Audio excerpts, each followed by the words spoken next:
Hello friends, you are welcome to the video. आज की video में हम फिल इन दी ब्लैंक्स पर एक एक्सरसाइज कर रहे हैं और ये वीडियो इस सीरीज़ में सेकंड वीडियो है।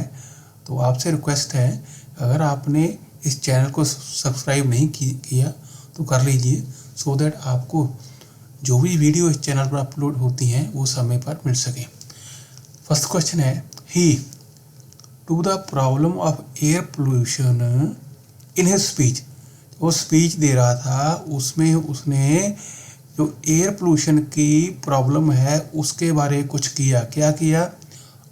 अवर्ट किया, एडवर्ट किया, एक्सक्लेम किया, जहाँ मेंशन किया। सो अवर्ट क्या होता है?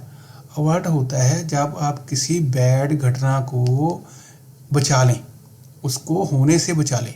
लाइक वो कोई एक्सीडेंट हो सकता है, कोई स्ट्राइक हो सकती है, कोई ऐसी भी सिचुएशन हो सकती है जब किसी बैड थिंग को, बैड घटना को होने से आप बचा लें, तो वो अवर्ट होता है। यहाँ ऐसी कोई बात नहीं है। एक्सक्लेम, एक्सक्लेम होता है जब आप एकदम से कोई ऊँची बोलते हैं, उस किसी वजह से, may be because of surprise की वजह से बोलते हैं, किसी डर की वजह से बोलते हैं, जहाँ किसी आनंद या खुशी की वजह से आप एकदम से ऊंची बोलते हैं, लाउड वॉइस में बोलते हैं, वो एक्सक्लेम होता है।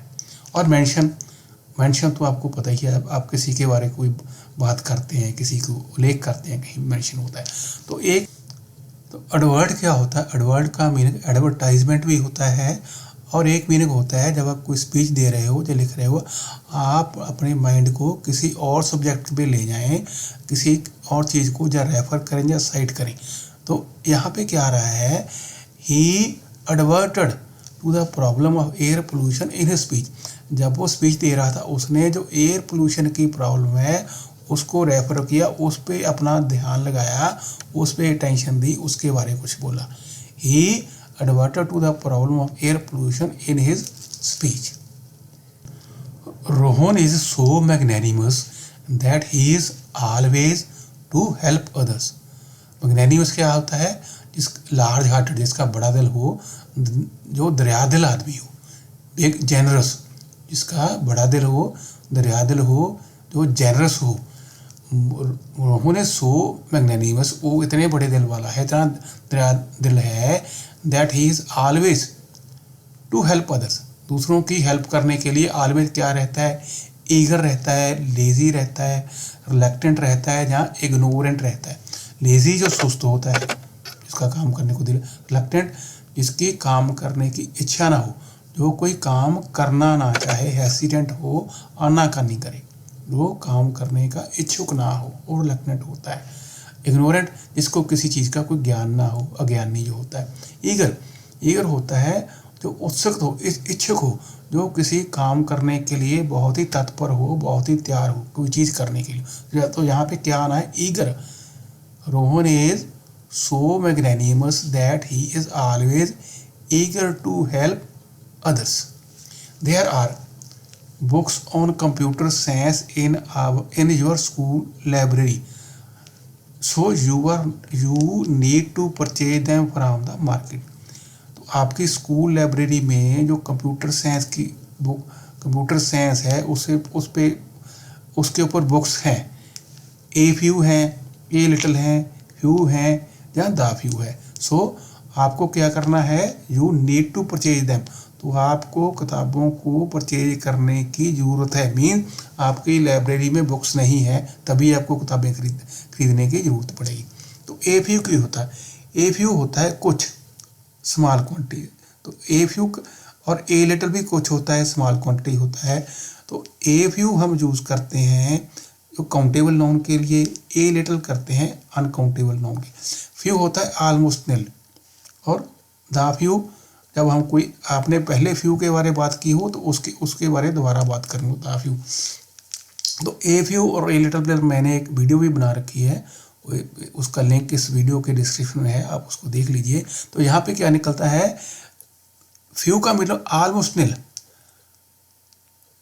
Almost nil. There are few books क्या आएगा, अगर ए फ्यू हो तो आपको खरीदने की जरूरत नहीं पड़ेगी, कुछ हो तो नहीं जरूरत पड़ेगी। There are few books in computer, there are few books on computer science in your library, so you need to purchase them. Few means almost nil, there are almost nil books.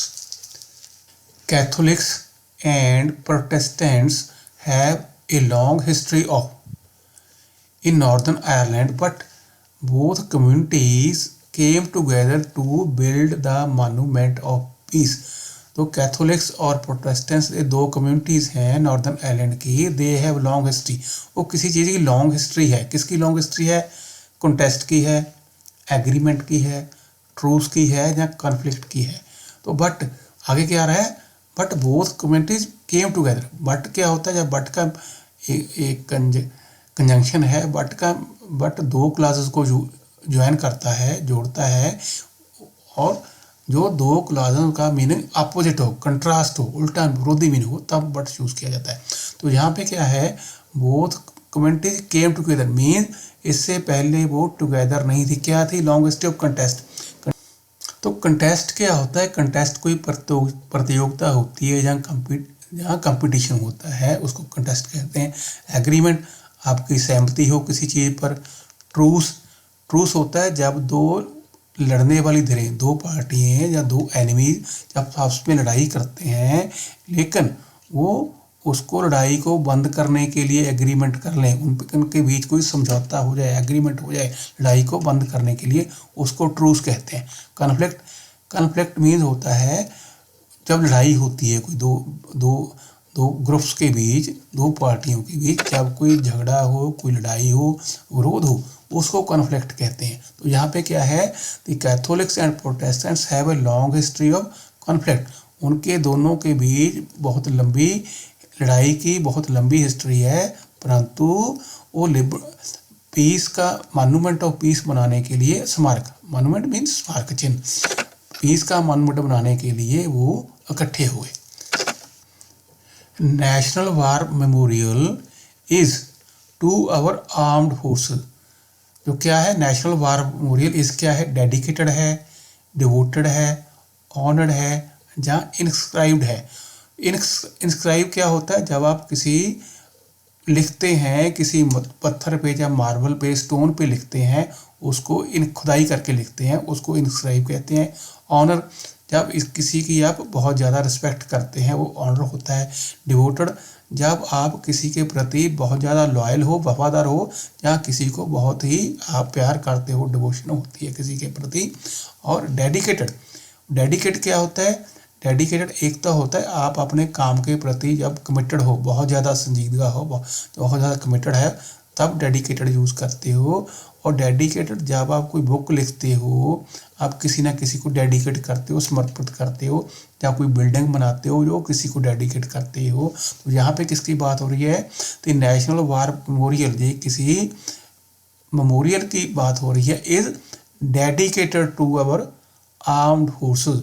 Mean national war memorial है, उसको जो हमारी armed forces है उनको समर्पित किया गया है।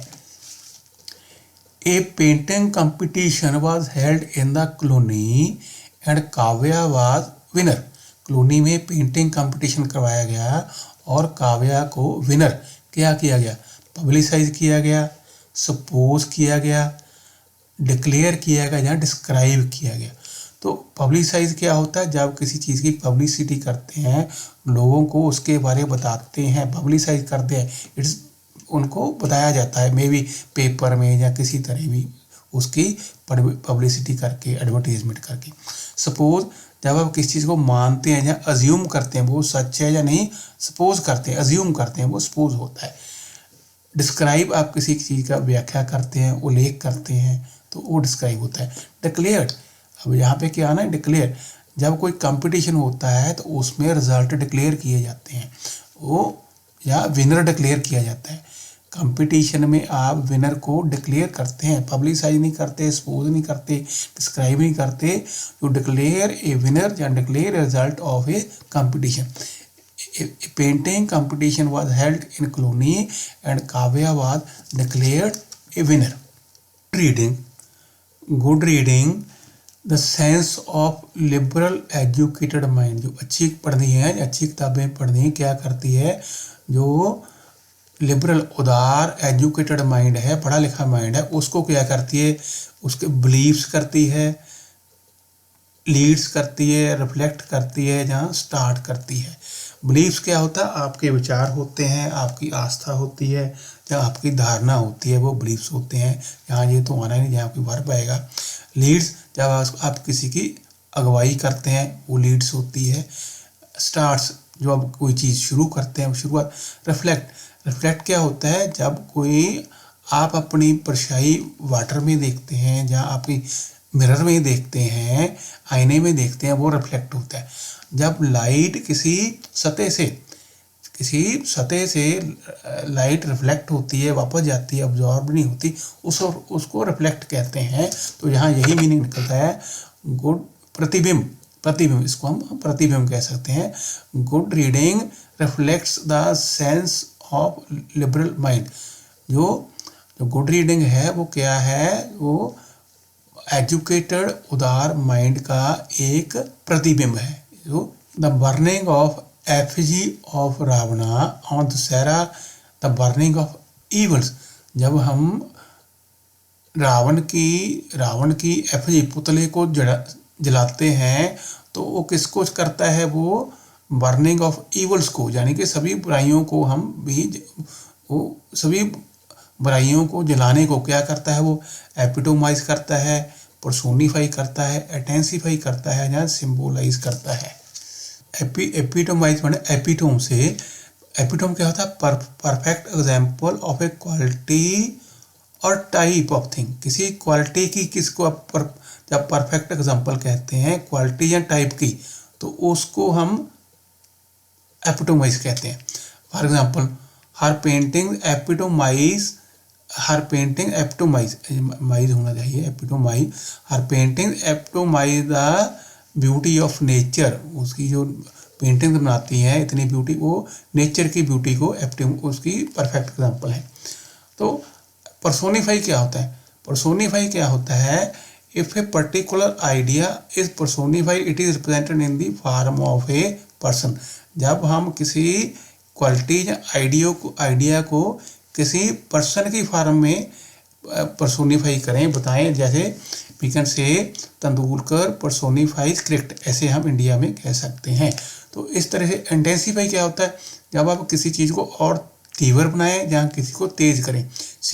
सिंबोलाइज, जब कोई चीज़ किसी का सिंबल हो, किसी का प्रतीक हो, किसी का चिन्ह हो, तो यहाँ पे क्या आ रहा है, the burning of effigy of Ravan सिंबोलाइजेस,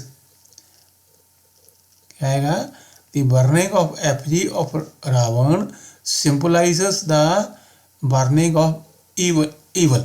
जब हम रावण की पुतले को जलाते हैं, मीन्स हम जो सारी ईवल्स हैं उसको जलाते हैं, ये मीनिंग यहाँ पे निकलता है। In many countries the in pay for man and women is quite common. तो बहुत सारी कंट्रीज हैं जो मैन और वुमेन की जो पेमेंट में ये कुछ है वो आम है, कॉमन है।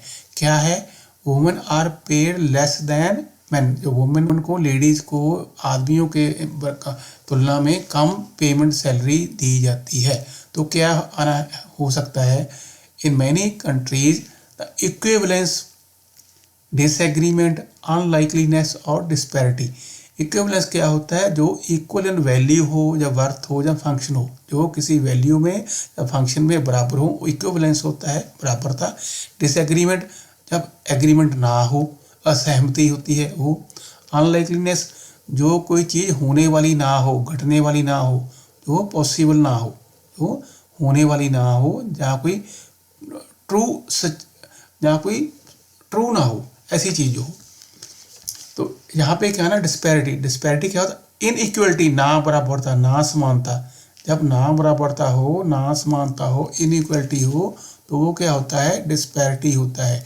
यहाँ भी डिस्पैरिटी की बात हो रही है, उनको लेस पे, वुमेन को, लेडीज को लेस पे दी जाती है कुछ कंट्री में, बहुत सारी country. In many countries the disparity in pay for man and women is quite common. तो फ्रेंड्स इस वीडियो का लास्ट क्वेश्चन करते हैं। There is hope that better forestry management will help in of wild life. ऐसी उम्मीद की जाती है कि जो फॉरेस्ट्री जंगल हैं उनकी जब बेटर मैनेजमेंट करते हैं उससे किस में मदद मिलेगी, वाइल्ड लाइफ को। वाइल्ड लाइफ जो जंगल में जीव जंतु रहते हैं उनको क्या होगा, उनकी सेल्वेशन की, उनकी सुपरविज़न की, उनकी गार्डिंग की या उनकी कंजर्वेशन की। तो सेल्वेशन क्या होता है, तो सेल्वेशन होता है किसी खतरे से या नुकसान से बचाना, उसको सेल्वेशन कहते हैं। पहले जो रिलीजियस जब बात होती है सेल्वेशन को मुक्ति भी कहते हैं। जन्म और मृत्यु के चक्कर से निकल जाना उसको सेल्वेशन कहते हैं। सुपरविजन क्या होता है, देख रेख करनी, सुपरविजन करना। गार्डिंग होती है किसी की सुरक्षा देनी किसी को। और कंजर्वेशन क्या होता है, प्रोटेक्ट होता है प्लांट्स एनिमल या नेचुरल एरियाज को नुकसान से, डैमेज से बचाना। वो भी जो ह्यूमन एक्टिविटी है, जो मनुखी जो ह्यूमन एक्टिविटी है उसकी वजह से जो नुकसान होता है प्लांट्स को, एनिमल्स को, नेचर को। जैसे कोई जंगल का एरिया है जहाँ कोई डेजर्ट है या ऐसा है, वहाँ उस एरिया को बचाना किससे, जो ह्यूमन एक्टिविटी से बचाना, वो उसको कंजर्वेशन कहते हैं। जहाँ तो जब वाइल्ड लाइफ, यहाँ की किसकी बात हो रही है, वाइल्ड लाइफ को बचाने की। वाइल्ड लाइफ को बचाने के लिए क्या वर्ड आता है, कंजर्वेशन आता है। उसके लिए सेल्वेशन नहीं आता है, सुपरविजन नहीं आता है। वाइल्ड लाइफ को, एनिमल्स को, प्लांट्स को, नेचुरल चीज एरियाज को बचाने के लिए, उसको कंजर्व करने के लिए हम कहते हैं conservation. There is hope that better forestry management will help in the conservation of wild life. So friend, इसके साथ ही वीडियो क्लोज करते हैं। अगर आपको वीडियो अच्छी लगी हो और आपने कुछ इसमें सीखा हो तो आप इसको लाइक कीजिए, शेयर कीजिए और चैनल को सब्सक्राइब भी कीजिए। Thanks for watching.